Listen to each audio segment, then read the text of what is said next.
Today's video, we're going to talk about the main 7 factors that get Facebook ads to convert better. If you're not getting the ROI you want, these 7 things will for sure get your ROAS up. How much? Well, I'm going to tell you directly how much in the case study that I'll go over in this video, as well as with the example markets, where I'm going to cover with the 7 things that I'm talking about here, examples in each one of the 7 categories, so you can ultimately use these 7 things for yourself with confidence. So one of the toughest things, one of the most common questions people have with Facebook ads is, how do I get it to work? They don't know how to get it to work, but they don't also know these 7 things that I'm talking about in this video. So you definitely, if you have tried Facebook and you cannot get it to work, you need to try it again, but doing it with the 7 things I'm going to mention here if you haven't done these things already, which you likely haven't. So getting into the content here, of the 7 things, I don't have these ranked here in any particular order, but they are all very important that you do all of them. The first of which is, in today's environment, server-side tracking. Facebook has limited the conversion window, or how long you can actually track somebody from the time that they initially click on the ad, which has affected the amount of conversion data that you get.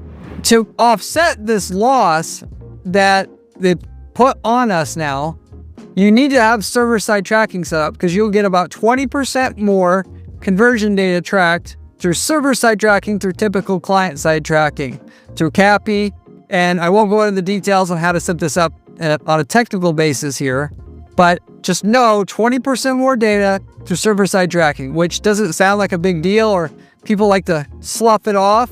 I promise you 20% more conversion data will mean 50% more profit margin at the end of the day, because the machine learning algorithm that goes into getting you results, that is trying to get you results, it'll make way more accurate decisions once it actually has that extra 20% of data. What you're really doing with Facebook ads in the beginning is you're running the ads at a loss for a while.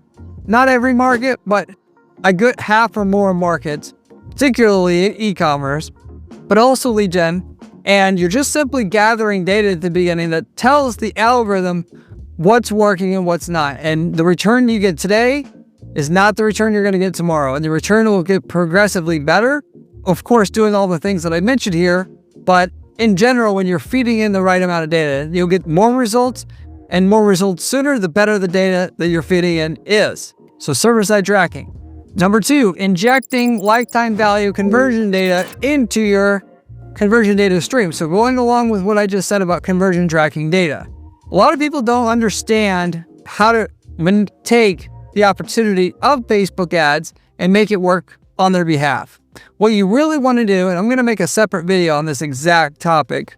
For instance, we had a supplement seller that sells like muscle building supplements, protein powders, all this stuff.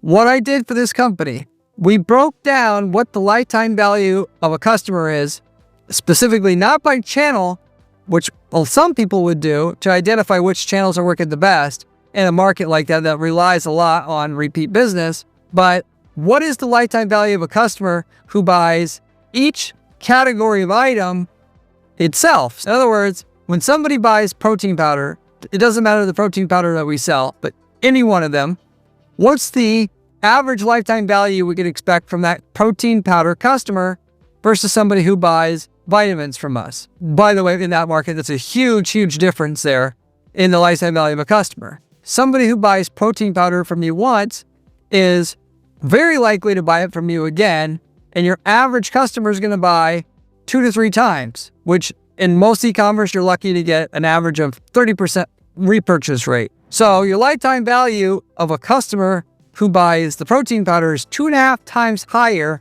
than what the initial purchase is worth. The average guy that's running Facebook ads, he's going to run for that type of store. He's going to run ads for everything. Ultimately, the data is going to tell him to start marketing the stuff that has this super high cost, if you will. And why? Because, the ad cost is what it is. Protein powder, the average purchase is $30 to $40. Ultimately, you're going to see a better return going after customers that are spending $100, even though the conversion rate would still be a little bit less, because it's easier to get a return on Facebook ads with a little bit more expensive item. That is, unless you are not considering what the presumed future purchases will be from that person who buys the protein powder itself. Also considering that it's a little bit easier to get them to buy the protein powder than it is the $100 item that they don't necessarily know they need every day or buy every day. People know they need protein powder.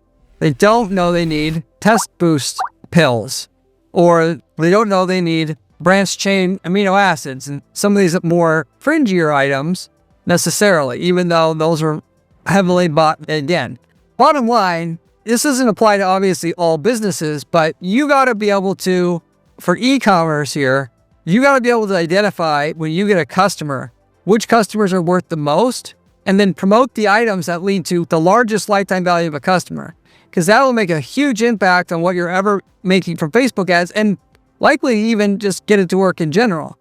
Because if you're just banking on one customer purchase and that's it, the ROI is often not there. And then taking that to the nth level, not identifying the items that will give you the best customers in general and then marketing them, you're also just shooting yourself in the foot. So this is a major factor now, because advertising on Facebook's not cheap anymore.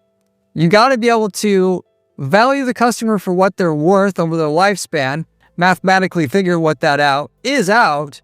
When somebody buys, you got to be able to inject the future lifetime value of a customer into the data stream. Instead of them buying the $40 protein powder and you tell the algorithm, hey, they spent $40, you have them figure out or realize that person spent $100, because you know they're going to buy on average 2.5 times more in the future. So really that's a $100 purchase, not a $40 purchase. And now the algorithm, when you're saying that you're looking for a 300% ROAS, is going to go a lot further, a lot harder than it would otherwise, if you will. And then where the rubber really meets the road is all the other protein powder sellers on Facebook. You're going to be able to outbid them. So the people that go and check out a protein powder on another competitor's website, that Facebook knows they were on that page, and they know they're on that page because there's a tag on that person's website. Now you're getting in front of that person who they paid to get to their site. You get in front of that person, you're going to outbid them, and now you get the sale they didn't, and you're able to do it because you valued the customer for more than what the competitor valued the customer for. That wasn't injecting or extra conversion value into their conversion value data stream that goes back into their Facebook ad account. Optimizing for sales on lead gen campaigns. If you're doing lead generation, one thing you'll already know on Facebook is it's a volume game. It's not like Google, where like 20% of people close. If 10 to 20% of people close on Google ads, you're getting 1 to 5% closing rates on Facebook ads. It depends on what you're marketing, of course, and how you offer it, but it's a numbers game. For that matter, it makes a huge difference, you making money and how much ROAS you get out of lead generation campaigns, tracking whether the lead was qualified or not, how much they're worth or presumed to be worth, or score as their lead score, and then plugging that back into your ad account. Why? Because there's a bunch of bot traffic on Facebook. Facebook's going to optimize you for bot traffic and non-bot traffic when you don't give it any data about these leads and their quality. A lot of people just skip this step, not just to their detriment, but to the depth of their campaign, because they're never going to get anywhere. You don't have to make money with Facebook right away to make a ton of money from it. You just got to get the right data into the account to find out where the 5% that actually are of quality are at, and then let the algorithm correct for that and finally get you to where you're profitable. And if you don't do it 80% of the time, you're not going to make any money. Number 4, lead gen ads versus landing pages. Lead gen ads are more profitable than sending people to a landing page nowadays, at least for a simple offer. If you're just doing like personal training services, you'll do better with a lead offer ad, lead gen ad, basically where you run an ad where they fill out the form on Facebook versus they click on the ad and they go to a web page on your website or landing page.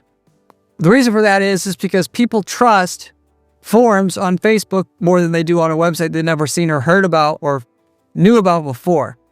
Though that doesn't work in every single market either. I see everybody going either one way or the other with this. It depends what you're doing.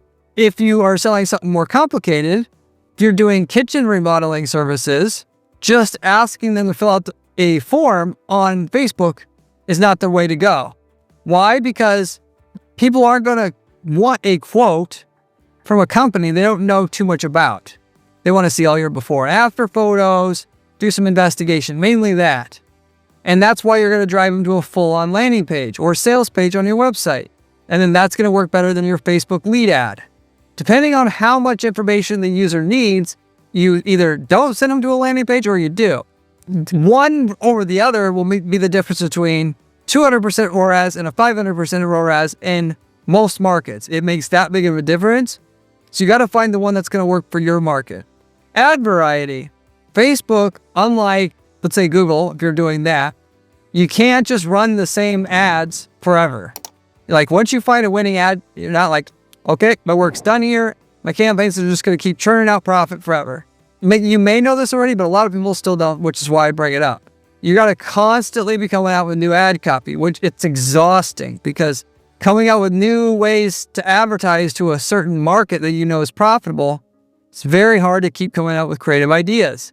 But generally speaking, if you want a campaign to keep churning out the same level of profit, you're going to have new ad creative at least once a month. Eventually, you get enough creative going that works, that is, you can start cycling it out and people will forget they saw the first one they saw a year ago, but you're going to probably need 100 ads before you get to that point. And then you'll just run several ads at once, and then next month you'll run several more, and then you just rotate through all of them. But pretty consistent across the board in most niches. Ad creative. Where most people fail, I should say, the most with Facebook ads is they don't understand what's actually on the ad. It's really easy to get results on Facebook nowadays. You could know nothing about targeting, really. Use Advantage Plus audiences. But if you understand how to put a good ad/offer together, which I'm going to talk about here next, it'll make money. The ad creative, just some things to keep in mind if you want to get the ad creative right. What works the best is knowing these key facts here, even though I can give a whole video discussion about ad copy, what you need to know about ad copy on Facebook specifically. Number one, the ad copy that typically works the best is ad copy with people in it. Some type, either looking at you, there's someone doing a demonstration, they're talking. Across the board, 80% of the ads that we run, there's people in it, generally speaking, of some type. You're showcasing products or services, which adds realism to the ad. You can show your car there. It will typically do better if there's a person interacting with the car and saying how good the car is. Why? Because, first of all, it looks like something they would stumble upon on Facebook. But in addition to that, that's the type of content that people engage with on Facebook. They want to see a product review. They want to see a service review. It's useful to them. Best ads, out of all the markets that we run ads for, or have in the past, it's been these demonstration type ads, either through video or if you can visually demonstrate it through an image, you do that. But those are still our go-tos. The best is, by the way, doing a product demonstration/review on TV or radio, and then having that as a part of your ad. Why? Because it's going to give you social proof, which goes into my next point. Social proof. You got to try harder than you did before to get people to believe what you're saying on Facebook. There's too many scams, too many people that have clicked on ads before, got ripped off, whatever. And in general, people getting ripped off online.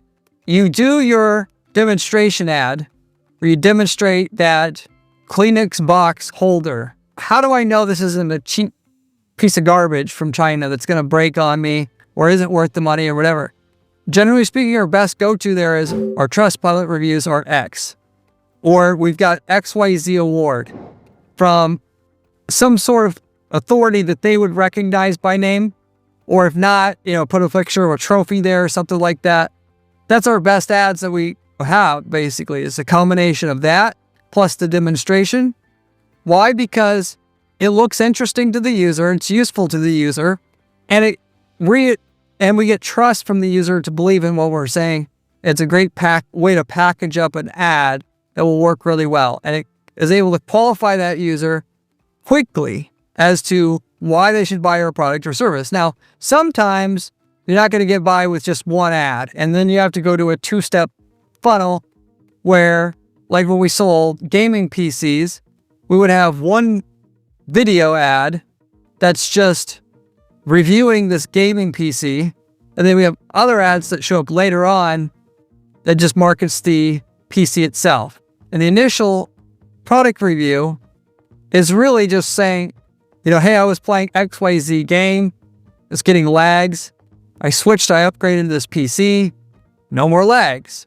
People who watch 75% or more of that video, they understood now this PC here works great for playing this game. And so when I see the ad later on, now I've got context as to why that product's good. Versus if this is a great PC for playing this game, it works X% better, people aren't going to believe it. Or if the influencer said aggressively in the initial video ad that they saw, hey, I'm reviewing the XYZ product here, a lot of times people wouldn't actually necessarily trust it because clearly this is a paid review of some sort. It's not, doesn't look natural itself. Or, for instance, you could have, like for a funeral service, what we would do in that market is we would market, do not get ripped off by a funeral home. You have that information there, they read the information. Then we try to contact, if they don't, then we have ads that show up for people from us saying that we offer the best prices on funeral services in the local suburb market that we were in. And it's because they saw our content already, know of our brand, that second ad now can actually work. Whereas if they would have saw it by themselves, it wouldn't work. Use one ad to brand yourself to an audience, of which you use another ad. Now that audience is primed, they're willing and able to buy from you at this point in time, or at least respond. That is 80% of what I've learned over the last 10 plus years doing Facebook ads that is going to routinely get you the best results. Of course, there's all kinds of different stuff you could do and use, but that's the fundamentals. And if you haven't tried that stuff that I just mentioned, try that stuff. It'll work way better than anything you probably are using now. Also, offer. A lot of people think, hey, I offer kitchen remodeling services. And all I got to do is just say I offer kitchen remodeling services and I'm going to make money. You may make money depending on how novel of a thing you have. In that market, just offering kitchen remodeling services isn't that profitable. However, like we had with the client, marketing outdoor kitchens was, because it's more novel, stumbling upon an ad for outdoor kitchen that see people marketing for that stuff every day, it's going to get their attention at a much higher rate because it's more novel. Well, one way that you make your stuff more novel is you just reframe what you offer, either through offering guarantees. Are you going to offer me my money back? Or, which that in itself isn't that exciting because everybody knows they can return shit anyway. So maybe your guarantee is you can use the product and send back an empty bottle. That might be one way to go out doing it. I don't really like that in itself. I like 200% money back guarantee. And that takes a lot of balls to offer that. But it takes a boring product like you could offer even a car detailing service. You don't necessarily have to use it for that to make money. But if you offer a 200% money back guarantee on a car detailing service, it automatically makes it more interesting and you're going to get more response. And you may say, well, people might take advantage of that. Well, what I tell people all the time is test it out. Don't do it for a year. Try to do it for a week and just see how many people ask for their money back.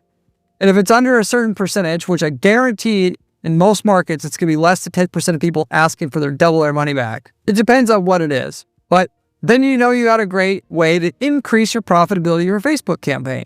So you could do a guarantee. You could do a trial or a sample. You could do any type of food product that you're marketing like we've done in the past. It's always been free trial.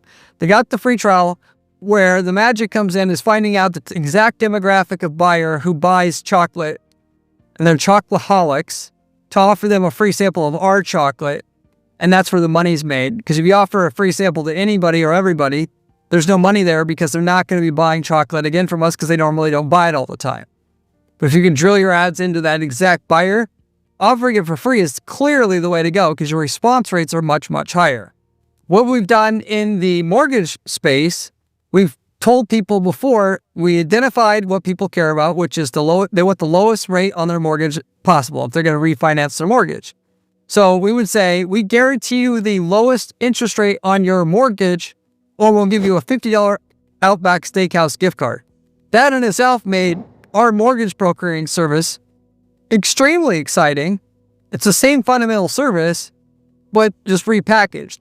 In that market, 10% of people or less would actually get a gift card, even though we weren't the cheapest. We were like in the middle in terms of pricing. Either they did not come back with evidence from the competitor saying that they have a cheaper rate, or they just didn't remember it. Once they saw the ad and responded, they've already forgot about what you said anyway. A lot of people just don't believe me when I say this, but I promise you this is the case. Of course, I'll honor it.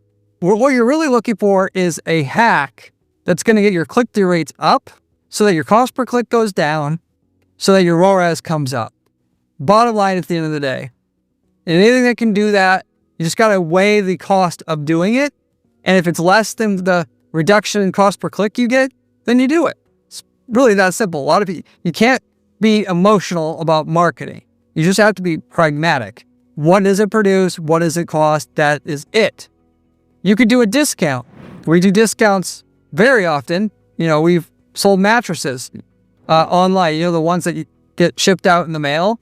The only way that worked was having a monthly sale where for July only, we're offering 20% on this mattress.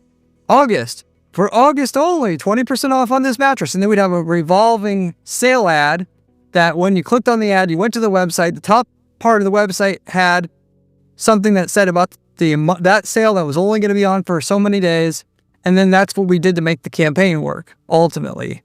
For that matter, I wrote time sensitive here because your Facebook ads will always work better if it's a time sensitive offer. So if you're offering a discount, it's only this week, it's only this month. Ideally tied to a holiday because people are going to believe it more. Just for St. Patrick's Day, just for Valentine's Day. If you're going to offer even a free sample, it's going to work even better every single time if it's only for this week and we're offering free samples. Makes it more valuable. People value something that's free more if they know it normally costs a lot of money. Otherwise, they're going to value it at what you're giving it away as is, which is free. You may offer free bookkeeping advice as an accountant to develop clients for your business, your bookkeeping business, and you can say, offering free bookkeeping advice this weekend only. Fill out the form for an hour of consulting on your bookkeeping and generate leads this way. And then because it's this weekend only, you're not presumably devaluing your services because it's just this weekend only versus just saying free help. You are devaluing your service and it just doesn't look that enticing overall in general. The time sensitiveness of your offer in and itself will typically double the ROAS of a campaign. So saying St. Patrick's Day only versus no St. Patrick's Day only, you can typically expect your ROAS to double in that situation, saying St. Patrick's Day only versus not. So those are your main overall 7 factors that go into getting how to convert better with your Facebook ads and get your campaigns to ultimately work. I'm going to go into a case study for a pet supplies company where I have wanted to talk about some of these 7 things that I just covered so you can learn in a practical way how this actually would work for you in your case itself. But before I do, if you haven't subscribed to my channel, I've got the best information you're going to find online about how to make money with ads, millions of dollars a year on this channel. So subscribe. Similar to that, I've got a great blog on my site at guaranteedppc.com/blog. I highly encourage you to check that out. If you like the channel already, you should check that blog out as well. I got my written documented strategies there that are guaranteed to get results with screenshots and everything else that you need to use them. In addition to that, if you have any questions about anything I'm covering here or any marketing related question in general, you can always contact me in the comment section. I get back to every single person who leaves me a comment. In addition to this, you can reach out to me through my Discord group. I'm active in that. You can find the link to that in the video description. You also can reach out to me through my site at guaranteedppc.com. Through my site, I offer coaching and consulting as well as done-for-you PPC services, of which, by the way, are guaranteed in that we do not charge our clients management fees up front until they get a certain level of increase in profit for their business or brand.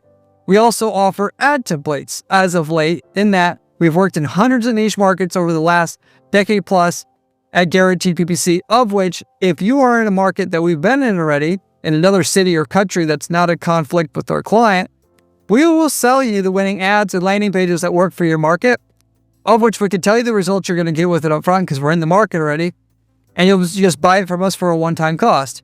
We've got hundreds of these templates, hundreds of niche markets, so if you're interested in this, I also offer this as well. Going back to the case study I was going to go over here, pet supplies company, we had two different types of overall ads that we were running here itself. And this wasn't myself that set up these ads. This was something that the client set up on their end. A great story to tell you in reference to ad creative, ad copy, and a good lesson that I wanted to teach you here today in regards to that. Now, one thing that people think in regards to Facebook ads, and I kind of touched on this earlier, is they think the higher the click-through rate, the better. And typically that it's not wrong to think that and do that. However, you can get a high click-through rate by saying free money, right? You can get a click-through rate over 10%. You're not going to make anything doing that though. What you want is high click-through rate from people who, at least a buyer of your product or service of some type. What a lot of people will do is they'll start using AI generated images because it's cheaper to produce ad creative that way. And frankly, because it does get a decent amount of click-through rate using them, because you can have the perfect image there. It's not a stock image, so it doesn't look like crap. It's easy to produce. Therefore, we'll get a decent click-through rate. But with that, you'll often get a higher click-through rate, but you're going to lose money going after that person because it's not set up to properly stage and sell your product or service the right way.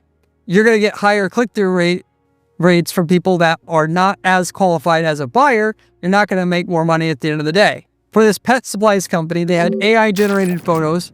They had people that looked like they were having fun or happy next to a dog bed or a dog house, stuff like that.